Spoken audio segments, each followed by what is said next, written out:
morning. Today we are going to start the limit of trigonometric function. This is in exercise 14G.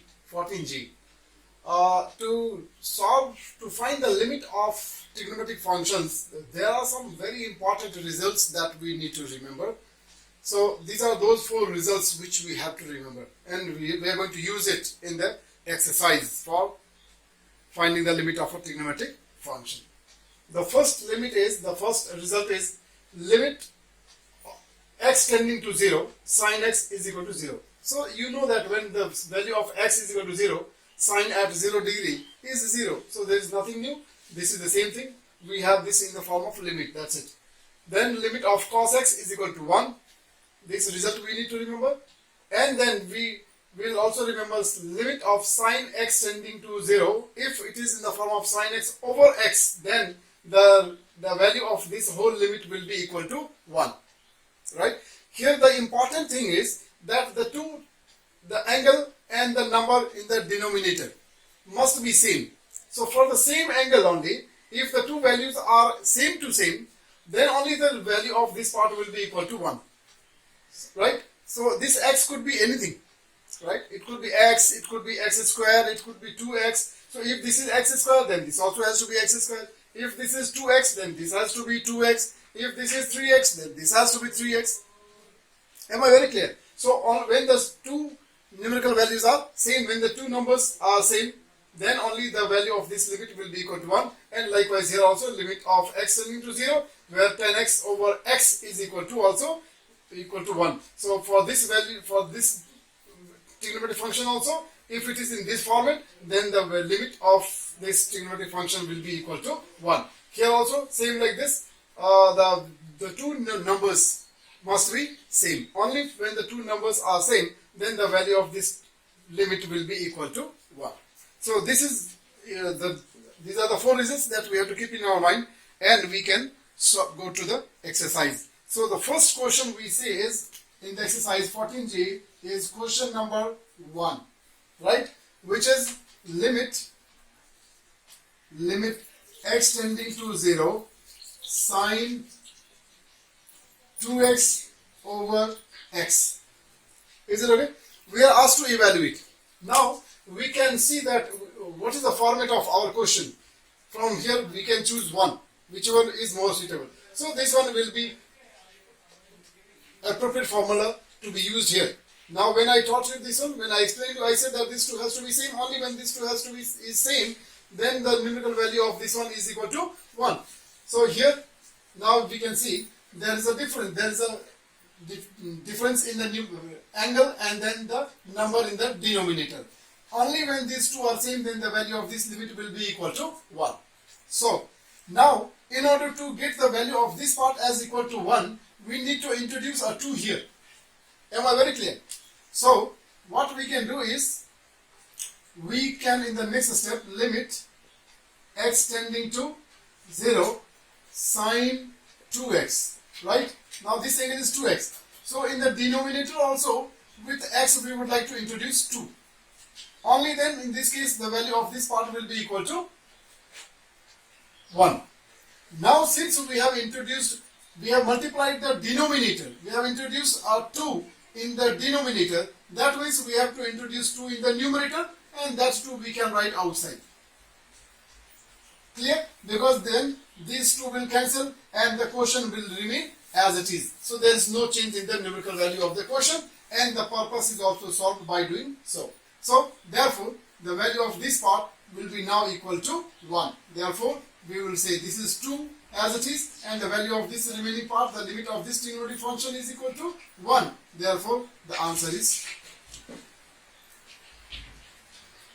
Is this very clear? Let us move to question number 3. This is question number 1. Question number 3. This question number 3 is limit x tending to 0 tan of half x divided by 3x. Now this is your question and we have to evaluate.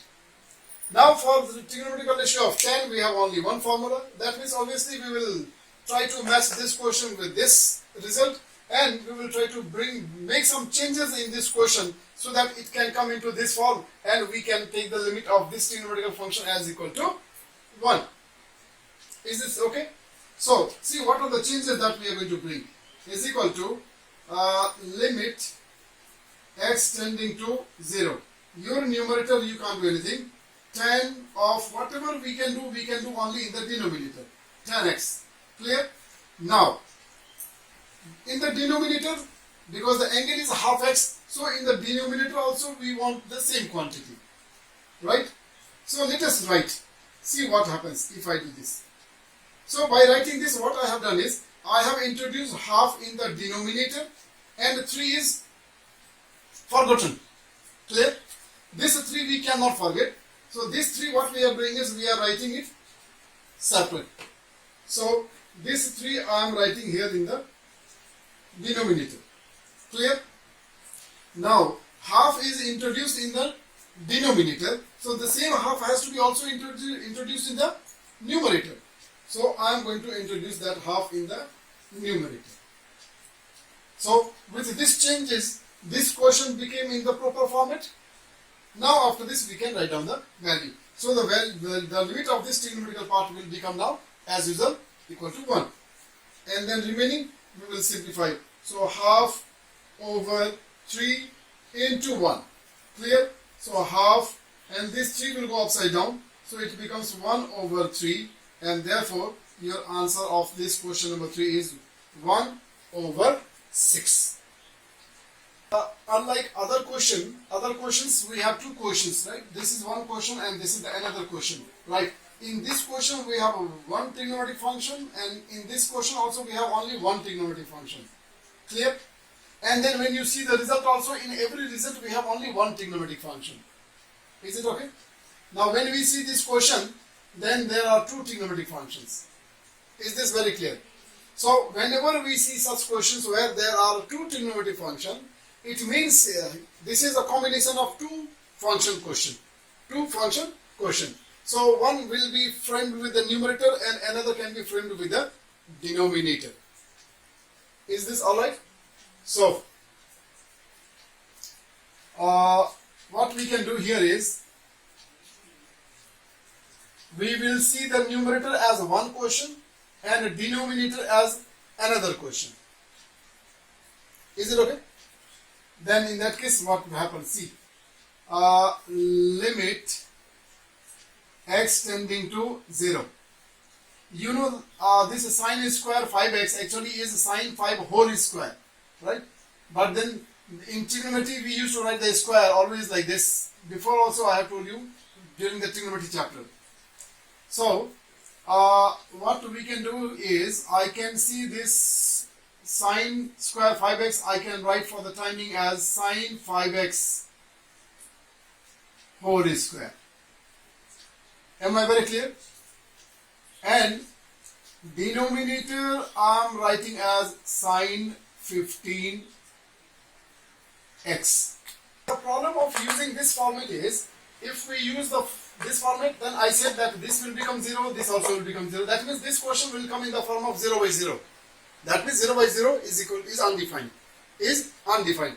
And therefore, we will try to do this question with this format. Is it okay? Let us see how can we do this. Okay. Limit. Okay, here itself we can introduce, because here the angle is 5x. And if I use this formula, then the angle and then number in the denominator must be same. That means here I need to introduce 5x. Clear?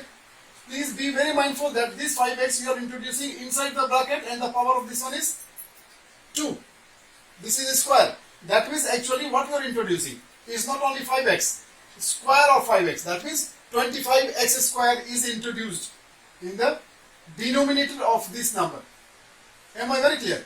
Therefore, the same number now you have to put in the denominator. So I am writing this as 25x square. So anyway, this we will do in the next step. Okay, so that we can have some space. So limit x tending to 0, and this is sine 5x whole square. I said we will introduce 5x, and therefore here we will write 25x square. Clear? Now in the denominator we have sine 15x, and for this part also we would like to introduce the same. That means if this also we need to have the denominator as 15x. That means the denominator, in the denominator we have introduced 15x, so we have to put in the numerator also, numerator of this number function as 15x, right? So by doing so we will get the value of this part as equal to 1 and the value of this part also as equal to 1, and then finally we are left with 25x square, right, divided by 15x. Now when you simplify, this becomes 3 5 is 15, 5 5 is 25, and this is your 5x over 3, whereas this is 5x over 3, whereas the value of x is equal to 0. That means now finally we can put the value of x as equal to 0. So 5 over 3 into 0, this is equal to 0. Now I am taking you to question number 5. Right? Question number 5 is same like your previous question number 4, where there were two trigonometric functions. Now in these two questions also we have two trigonometric functions. Is this very clear? So let us see what we can do is we can solve what the numerator of both the functions separately. Right? Now when limit is tending to 0. Now once again if I use this format, I am going to get this as undefined. Clear? Because when the value of sine at 0 degree is equal to 0, now whether it is only x or it is ax or it is bx, ultimately the value of this whole thing will be equal to 0, and in that case if I apply result number 1, then the value of the numerator and the denominator both will become 0 0, and therefore the value of this will become undefined. So finally I am moving on to number 3. So first of all, I will express the numerator into this format, and then also we will express the denominator into this format, and then we will get the result. So I am going to operate in limit x tending to 0. So this is sine ax, right? Now if I make it into this format, I wrote the numerator, I want to make this into this format. What I will have to do is, I will have to introduce the same angle, same as the angle. Now since I have introduced this ax in the new denominator, I will have to also introduce the same thing in the denominator. So here ax. Am I very clear? Okay. Now let us move on to the next part. Sine bx. Sine bx. Right? Now this also I want to write into the same format. Therefore, I will have to introduce the same thing, the same as the angle in the denominator. Now because I have introduced bx in the denominator of this function, therefore I will have to introduce the same quantity bx in the numerator also. Am I very clear? Now I will take the limit of the numerator of this part, the result will be equal to 1. Then the limit of this part also will be taken. Can you see the movement of my hand? Right? The value of this part also, the limit of this function also will be equal to 1. So what will be left? We are left with ax, numerator will become 1, then in the denominator we are left with bx, and then this result will be also equal to 1. So this x and this x is cancelled. Finally your answer is a over b. Isn't it? Now if you have understood this portion, then this portion also you should not have any problem, because exactly the same portion, this is in the linear form, now this is in the quadratic form or in the square form. So there is a difference of only that degree. So the process will be same. This question also we are going to do in the same way, using the result number 3. So first of all, I can write this as a limit x tending to 0, and then because the numerator and the denominator are having the same radical, same power, I can manage with a common radical power. Common power. Sine ax over sine bx. I am going to give a common power to this both because they have the same power. Clear? Now I am going to write the numerator into this format and the denominator also into the same format, and then by doing so we will be able to get the answer. So limit x tending to 0, this numerator I can write as sine ax because this is ax, so in the denominator also we will introduce this ax. Now since you have introduced ax in the denominator, please remember again that we are not only introducing ax, you must look at the power. Clear? That means you are introducing a square x square. So your numerator is sorted now. Now let us sort out the denominator. Sine bx. This power I am going to put at the end. Bx divided by bx. Clear? Now I am showing you the actual power here. So bx is introduced here. That means what is introduced? B square x square is introduced. So in the numerator of this function, we will introduce the same quantity, b square x square. Now the value of this part, the limit of this part will become equal to 1. The limit of this part also will become equal to 1.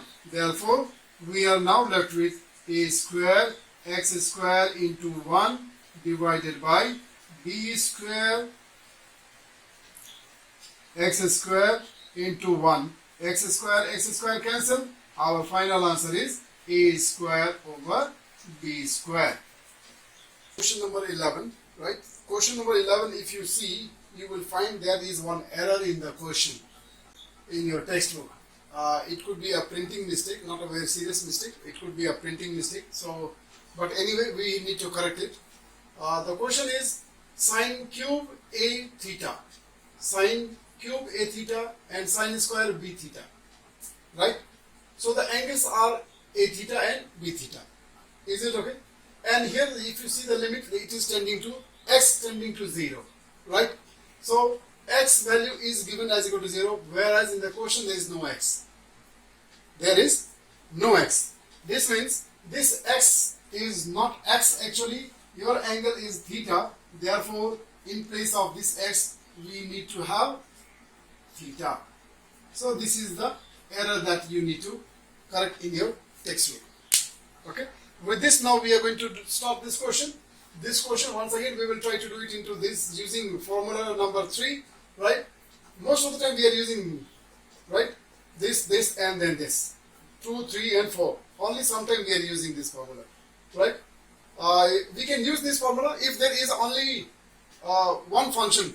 Only one function. When you have multiple function, we try to ignore this one because otherwise there is chance that this question, this result might turn your question into undefined.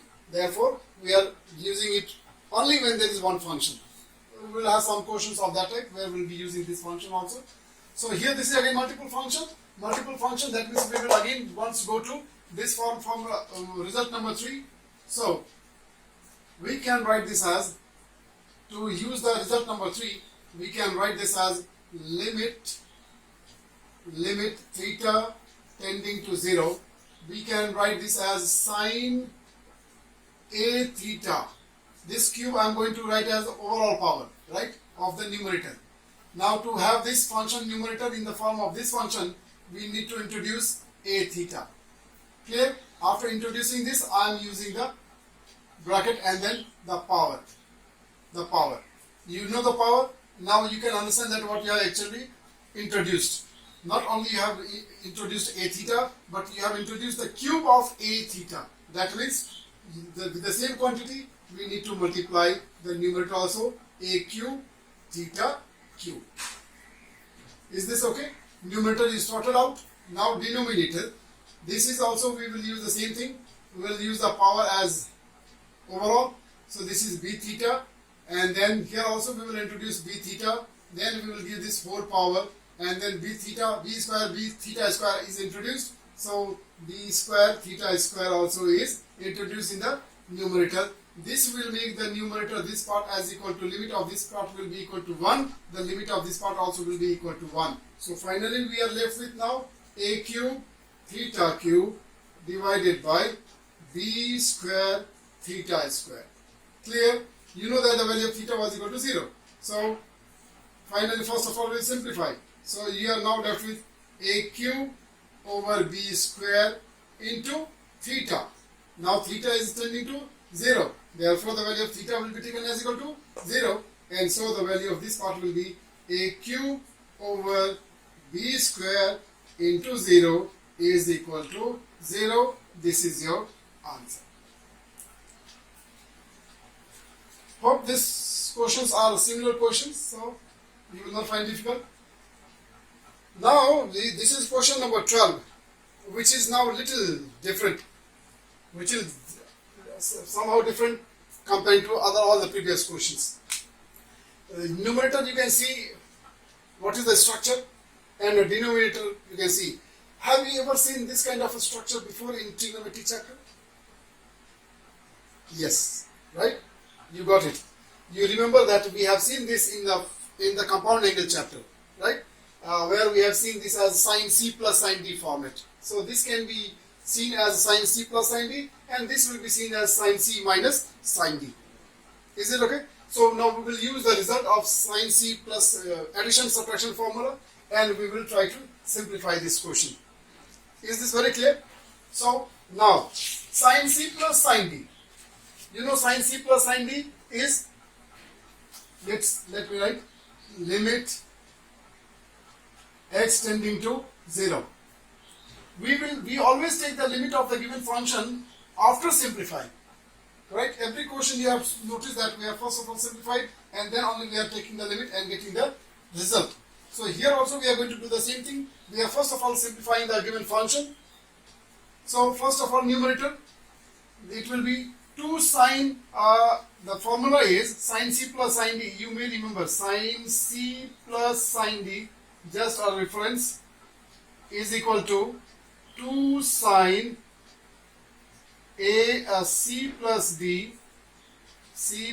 D divided by 2 into cos of C minus D divided by 2. This is the formula that we have learned before, and this formula we are going to use for the numerator. Okay, only for the numerator.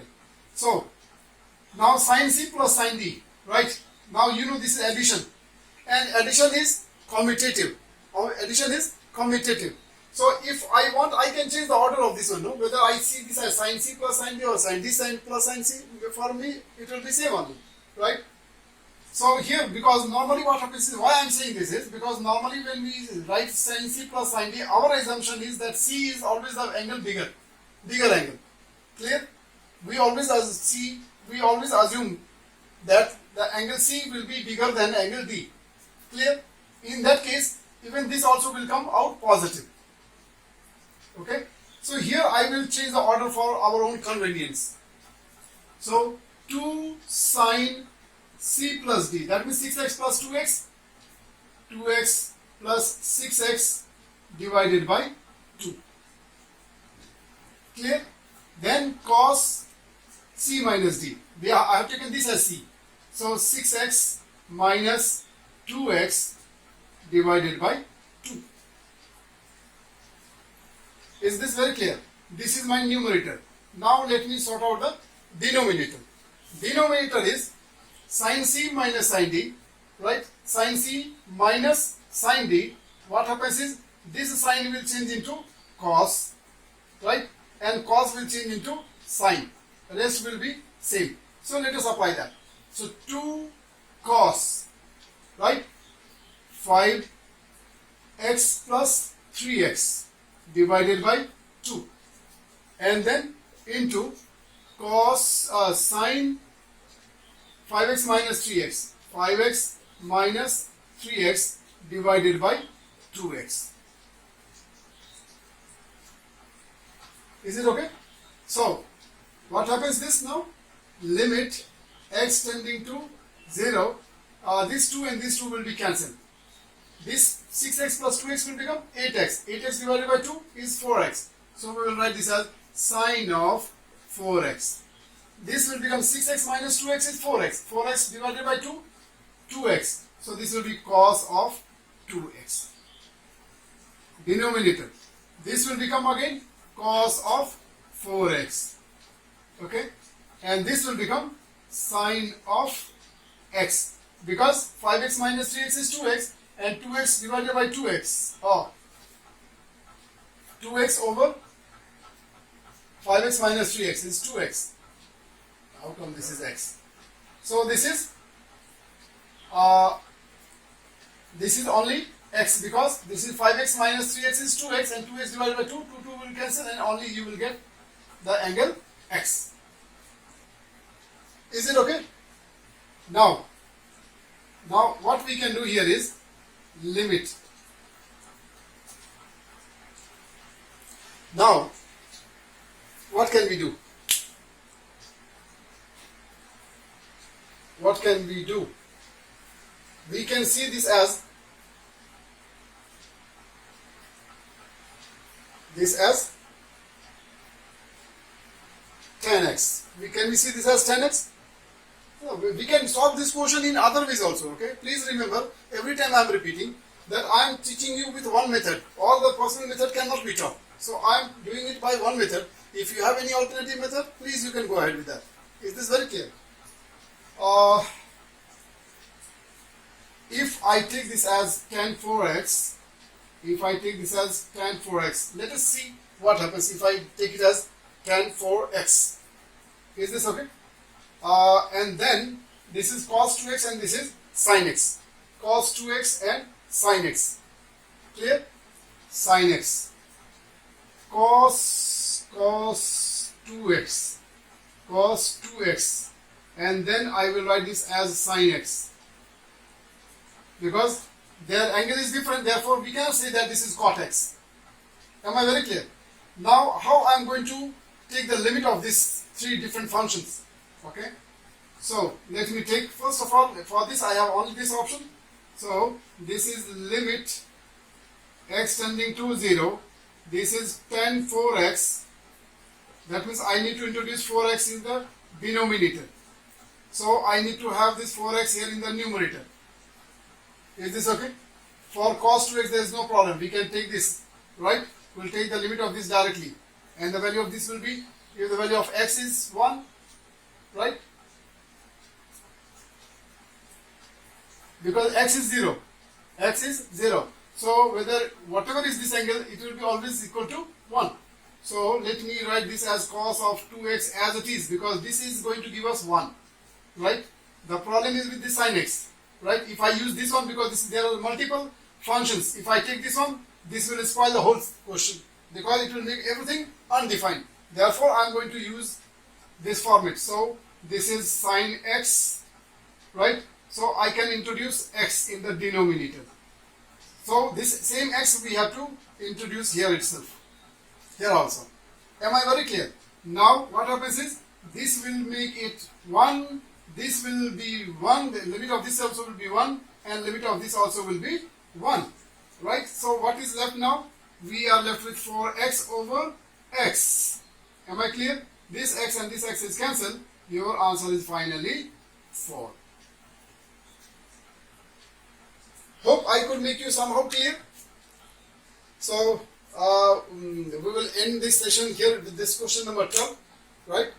Keep practicing and then solve all the questions till question number 12, because I have skipped some question because it's not possible and not necessary to solve each and every question.